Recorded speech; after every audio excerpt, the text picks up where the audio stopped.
Anxiety എന്നുള്ളതും ഒരു mental health കണ്ടീഷനാണ്. അതിൻ്റെ ജസ്റ്റ് ഒരു ഫിയർ ഉള്ളത് കൊണ്ട് മാത്രം അത് ആങ്സൈറ്റി ആവില്ല. വേറെയും കുറേ കാര്യങ്ങൾ സാറ്റിസ്ഫൈ ആയാൽ അല്ലെങ്കിൽ ആ സിംറ്റംസ് കാണിച്ചാൽ മാത്രമേ നമുക്ക് അതിന് ആങ്സൈറ്റി എന്ന് പറയാൻ പറ്റുള്ളൂ.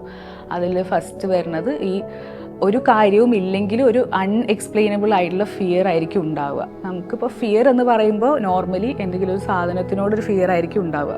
പക്ഷെ ആങ്സൈറ്റി എന്ന് പറയുമ്പോൾ അങ്ങനെ ഒരു ത്രെറ്റ് ഇല്ലാത്ത സംഭവത്തിനോട് പോലും നമുക്ക് അങ്ങനത്തെ ഒരു അൺഎക്സ്പ്ലെയിനബിൾ ആയിട്ടുള്ള ഫിയർ വരും. അതിൻ്റെ കൂടെ കുറേ ബോഡിലി സിംറ്റംസ് വരും.